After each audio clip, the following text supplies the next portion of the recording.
Thank you for watching. We've got some breaking news. Ali Alexander, a key figure of the Stop the Steal movement, has agreed to cooperate with the Justice Department's investigation of the attack on the Capitol on January 6th of 2021. He is the first high-profile political figure known to be cooperating. This is significant because Mr. Alexander has said publicly that he, along with Representatives Mo Brooks of Alabama, Paul Gosar of Arizona, and also of the white supremacy fame, and Andy Biggs of Arizona, all Republicans, helped set the events of January 6th in motion. Also, breaking news, CNN has obtained copies of leaked text messages between Donald Trump Jr.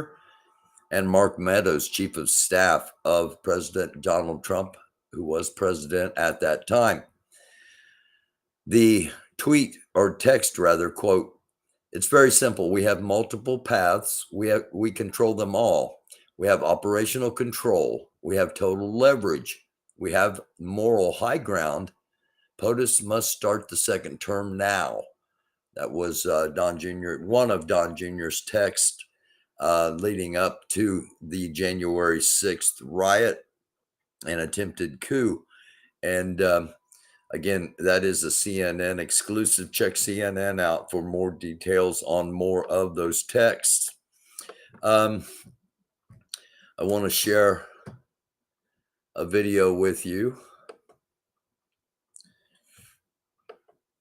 New troops are going to be moving in to the engagement in Russia, the engagement in Ukraine after the unlawful invasion of Russia to Ukraine. And I just want to trying to give you a look at the troops here. My computer's not cooperating. These are some of the new troops that have just been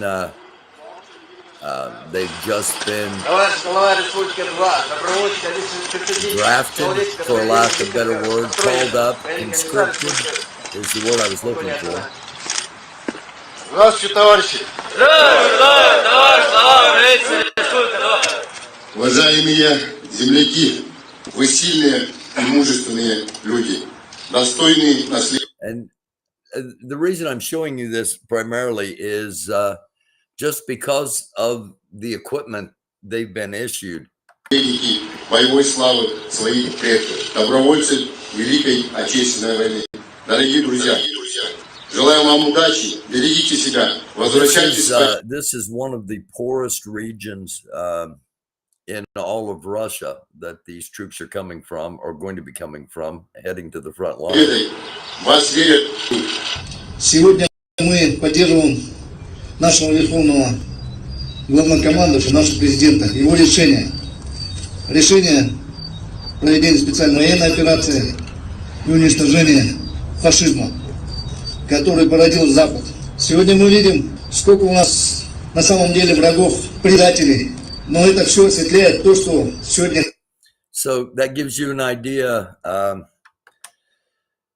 Russia's in this for the long haul, in case anyone has wondered, and they have plenty of people to keep feeding into the meat grinder, if you will. So again, I just wanted to share that little tiny bit with you there, as you probably aren't going to see that anywhere else. And the troops they are sending, while they aren't, they're not going to be well equipped at all. They have a tremendous amount of population that they can, again, continue to feed into the pipeline of this war that Russia started in Iraq, or in Ukraine. After Russian Senator Dobrozov warned that Finland pursuing NATO membership would mean the destruction of Finland, Finland's defense and foreign ministry websites were down by a cyber attack from Russia. And Finland has said that later on this month, the month of April, they are going to be indeed putting in their application to become a member of NATO. There have been cyber attacks also going on in India, and the power grid has been attacked in India, and that has been traced back to groups in China. So Chinese hackers have been trying to target the power grid of the nation of India. A jury acquitted 2 defendants of conspiracy to kidnap Michigan's governor. A mistrial was declared for 2 others charged in the case. And I need to show you this story and not just show you this story and not just tell you about it, because this comes from Kabul in Afghanistan, and just so that we can all see together, Afghanistan is preparing for a possible Pakistani attack, and I just wanted to share that.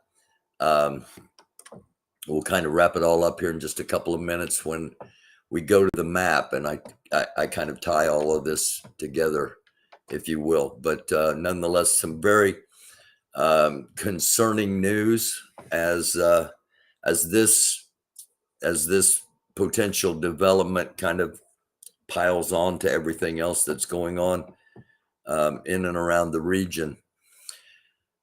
This also is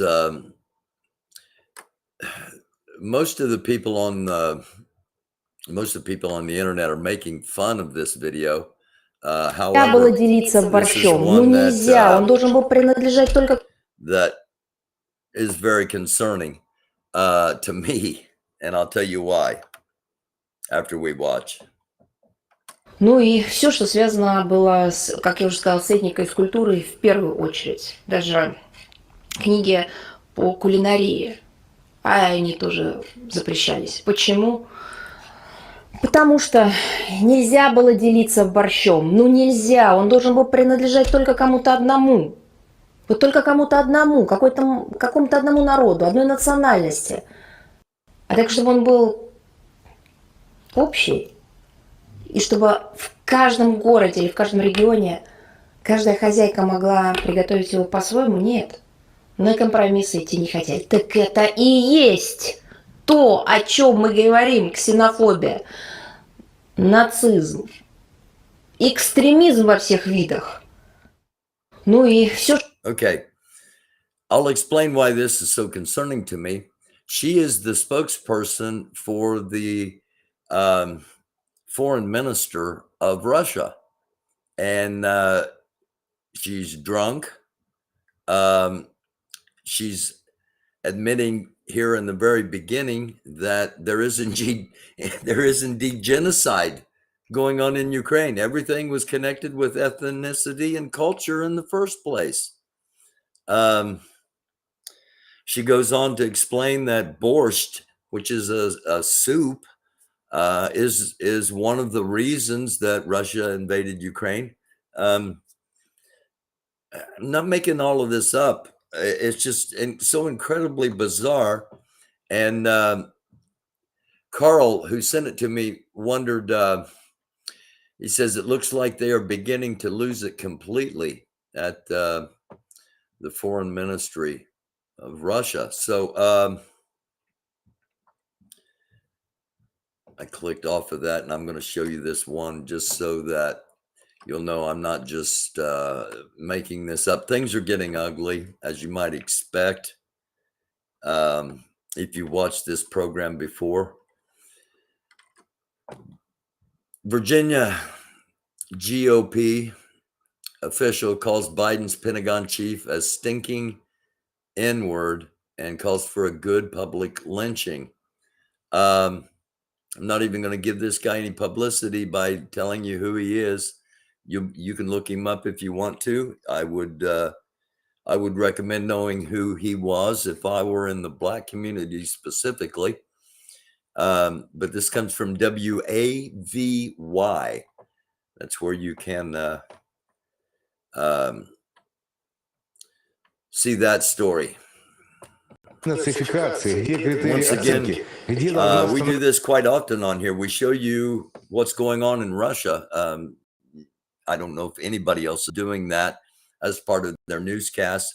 This is news done differently. I thank you for watching. I hope you spread the word. Don't spread it too far, though, because we don't want to get too big. We don't want to get to where we're a target and people are taking us down. This is more for those of us that really want to be in the know of what's going on.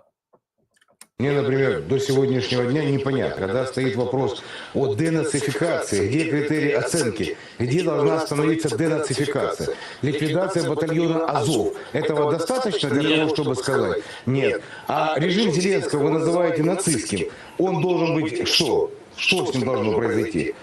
Он должен быть отстранен или как это вообще? Я думаю, что о чем вот Владимир Вольфович Жириновский дал свои гениальные предсказания, оно звучало так. Зеленский последний президент Украины, потому что потом не будет никакой Украины. Мне, например, до сегодняшнего дня непонятно. So that's how the Russian media, Russian state-run media, is.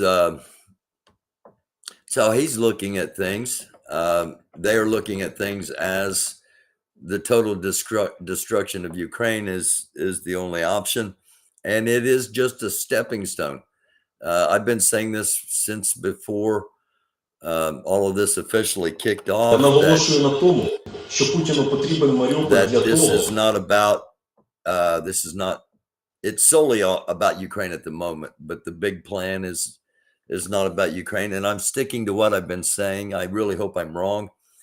The big plan is to bring the United States down and the Western and our Western allies, primarily Great Britain and Canada.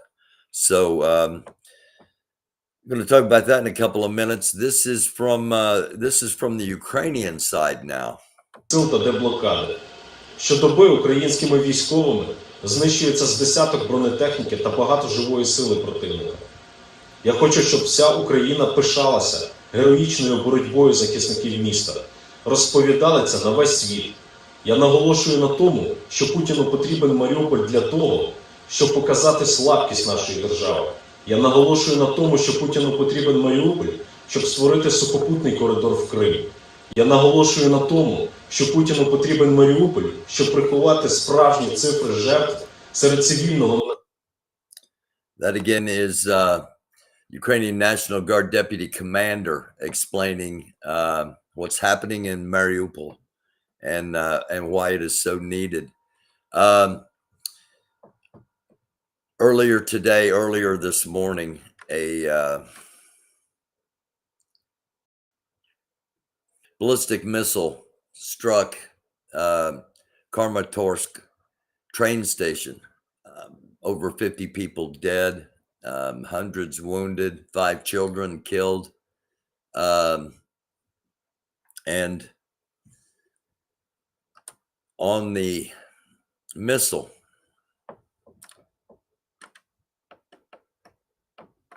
was written, as you can hopefully see a little better right here. On the missile is written right here, "For the children." There's some debate as to what it really means. It really doesn't matter. It's totally disgusting. The Russian side says they wrote it because to avenge the death of children in the Donbass and Luhansk oblasts, but Ukrainians think that it's a message that they're going to bomb all of the Ukrainian children. They want to wipe the Ukrainian civilization off the map, and I think we've been showing some evidence that Ukraine is right in the plans of Russia. Proud Boy leader Charles Donahue has just pleaded guilty. This was 10 hours ago to obstruction of an official proceeding and assaulting a federal officer. He is cooperating against his fellow Proud Boys. Louisiana Republican official has been arrested for taping children's mouths shut at his Christian school. According to Louisiana Republican Party official has been arrested, Reverend John Raymond, Louisiana Republican Party official and pastor, has been arrested for taping the mouths shut of his students in his Christian school. Donald Trump said that he's been investigated by the Democrats more than Billy the Kid, Jesse James, and Al Capone combined. The ex-president is off his rocker, okay? The Democratic Party never investigated Billy the Kid, Jesse James, or for that matter, Al Capone, and the Democratic Party isn't investigating the ex-president. The Department of Justice is.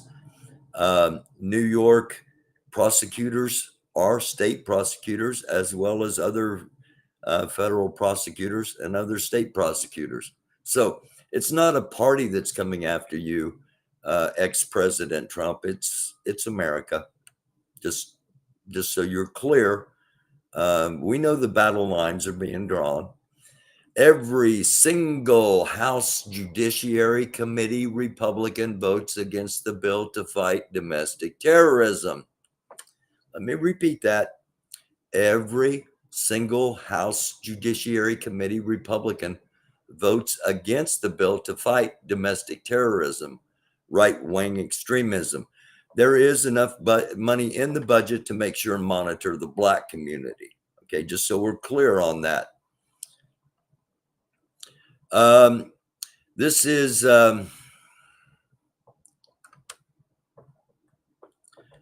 information on the people that were arrested yesterday by the FBI while posing as Department of Homeland Security officers. One of them is Adrian Tarizadeh, Taherzadeh, Tarizadeh. And he had a LinkedIn profile under the name Aaron T. and claimed he was the Department of Homeland Security officer. He's also started several fake businesses that tried to build a paper trail as to him being a police officer, including using Facebook and another LinkedIn page. He claims to have decades of operational experience supporting and the defense, intelligence, law enforcement, energy, maritime, aviation, and critical infrastructure security. And he has absolutely none of those things. In Missouri, he was linked to impersonating an officer once again. And all of his companies are inactive. I do have one picture of him. I'm not going to show it at the moment.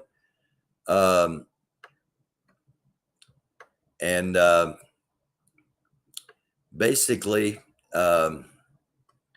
they found handcuffs. They found small arms. They found ammunition. They found sniper rifles and sniper setups.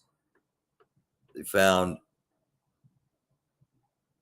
night vision equipment, and they have either paid or offered to pay for two of the United States Secret Service to stay in the hotel.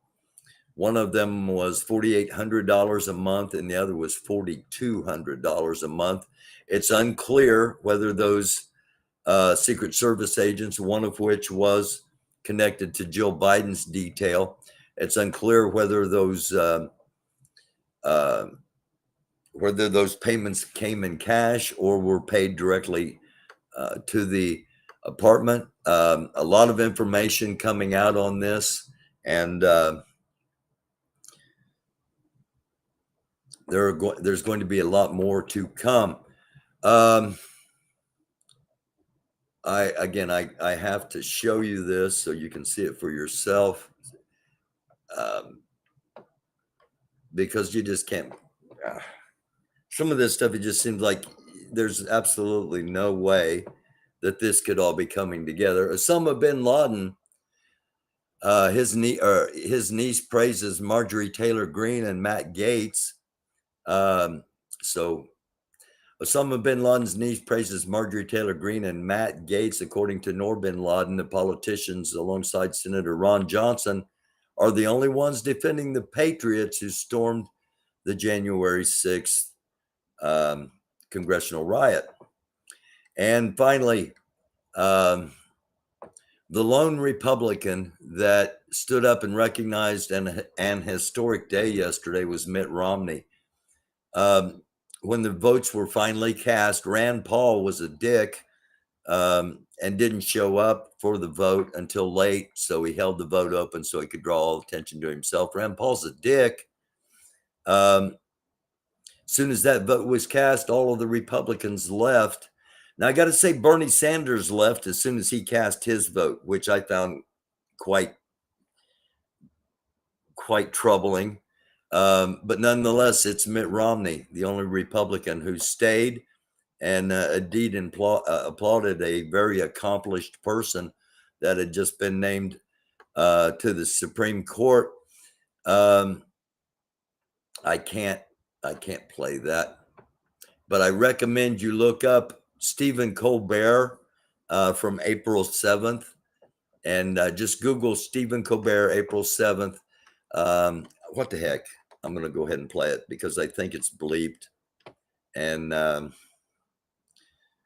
I shouldn't get hit with a copyright or get hit with a flag for inappropriate content. But let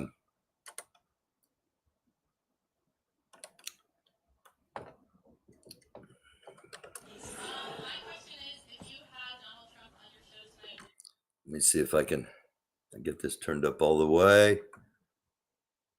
Get that turned up all the way. Okay. This is, they do what's called a warm up. Okay. They have a live studio audience that they record in front of. And generally, either the host or somebody else, another comedian, comes out and gets the crowd, ready, gets them laughing and in the mood before they actually start the taping. And that's when this was caught on tape.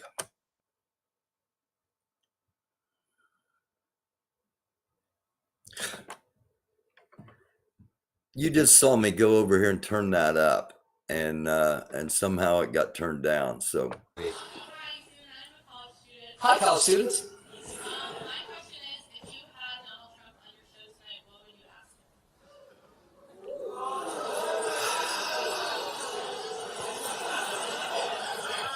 Well, keep in mind, this is news done differently right now. So I'd say, what does Vladimir Putin's taste like?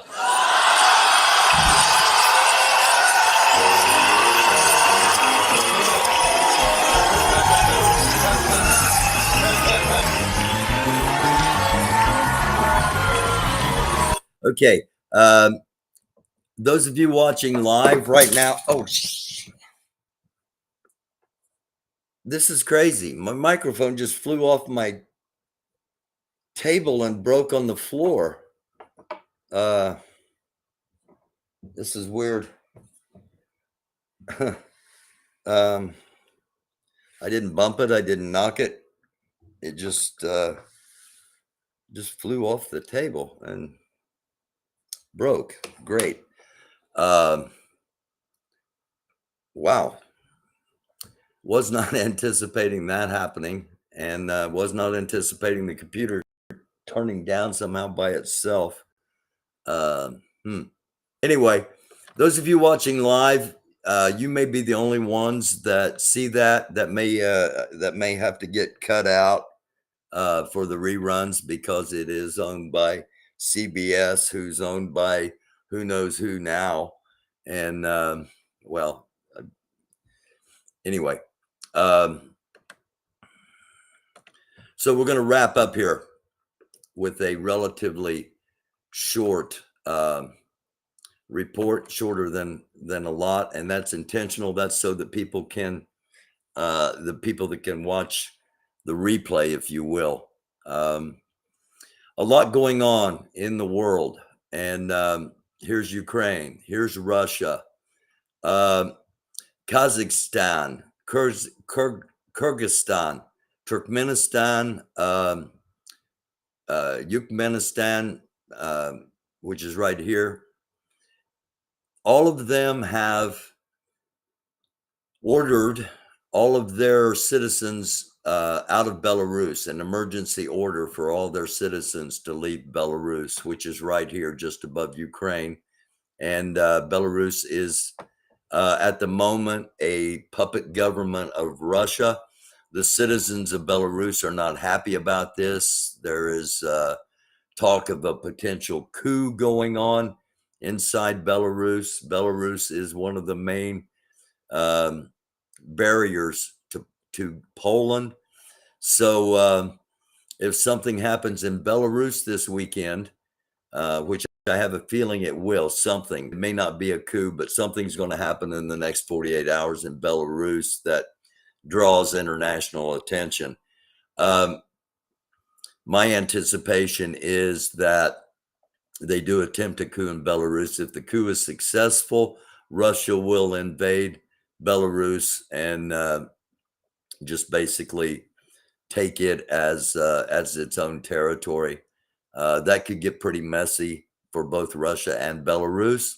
It could be something for an advantageous event, possibly for NATO and the EU.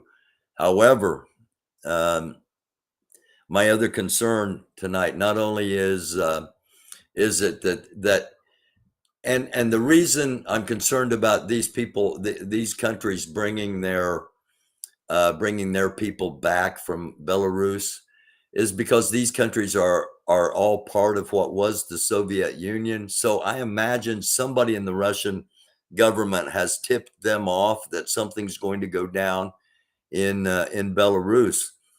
And also earlier tonight, no air traffic over Belarus.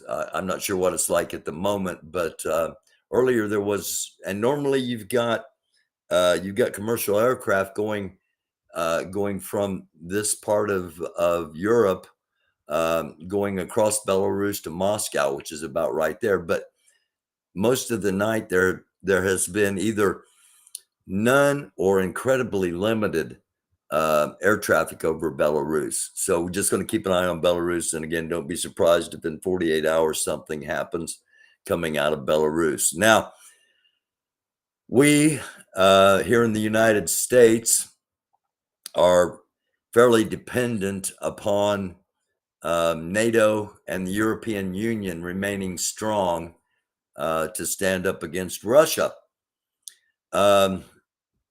France and Germany are wavering. I don't want to get into a lot of detail on that, but I will in the next in our coming episodes. But at the moment, I'm just going to say, and I've said from the start again, I wouldn't be surprised if Germany and France weren't, because of their dependence upon oil and gas, and everything's about money, that they may not be as enthusiastic about things as some of the other countries. So that gives you an idea what's going on in the world for the 8th day of April, 2022. I'm going to have a special edition coming up about good and evil, basically. And I've got a special edition coming up on our modern world in the book of Revelation, the third and final episode of a series that'll be out on Sunday. And I've got another special edition coming up, and we will be back tomorrow night if it's worthy. If not, I'm going to take tomorrow night off and just step back. If things are such that we have to come on and broadcast and give the news report, we certainly will. Hopefully it is a peaceful weekend for one and all. That is my wish to you. a blessed and peaceful weekend. And I thank you for watching. This is News Done Differently. And again, unless something happens, I'm going to take tomorrow, Saturday the 9th, off, and I'll be back on Sunday with probably 3 episodes, a Sunday night report and 2 special episodes coming up on Sunday, probably. All right.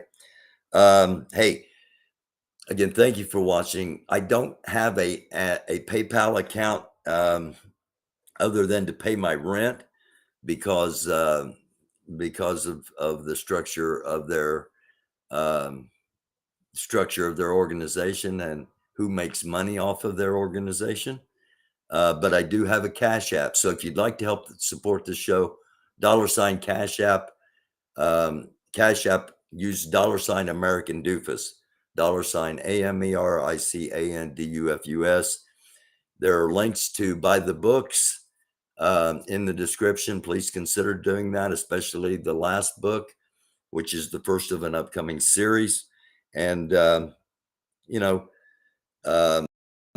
if you can help, please doing so. It's needed and always appreciated. But the most important thing is, if you're watching this, that you spread the word, because we are in troubling times. And before I go, don't be surprised if something happens here in America this weekend. And I only say that because of all these situations coming together. We have the first